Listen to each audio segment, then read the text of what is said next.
I believe that this is a taboo subject regarding sexual rape and sterilization of women in camps in Xinjiang in China, especially the Uyghur women. And I believe that Europe must shed the light on that, especially women's rights organization, and should show solidarity and support to these women, especially through actions. What we have done today is also support not only to the Uyghur community in general, but also to women in particular, especially that what they are facing is really inhumane and unfair regarding women on the 21st century. And I believe that solidarity and sisterhood of women, especially women's organization here in Europe, should show a lot of support to these women suffering in camps in Xinjiang, and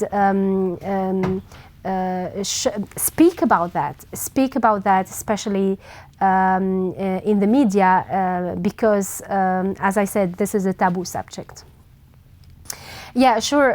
Today, in my speech, I spoke about the Tibetan minority, the Uyghur minority.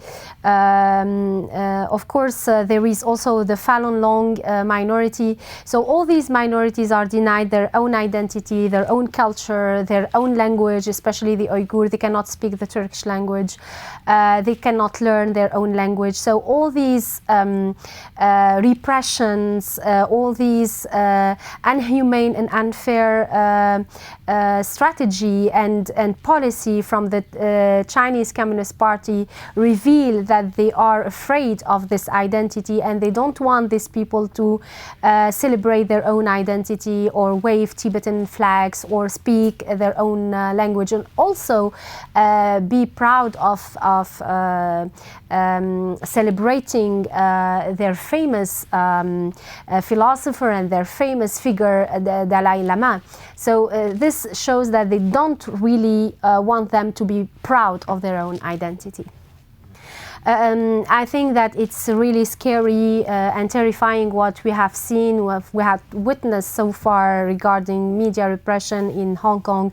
What journalists are doing now, and they are quitting their jobs and stopping working, especially lately in Citizen News, because they are afraid for their own safety. This is really revolting, especially here in Europe. So when we hear about freedom of speech, repression, and journalists afraid for their own safety, this is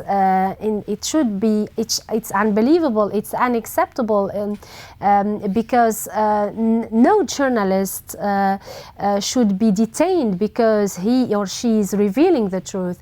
We should support journalists, free media, and freedom of speech here in Europe, but also elsewhere, because these people are the transmitters of truth and of true information to the people. So the fact that they are denied their own job and they are afraid for their safety is really alarming.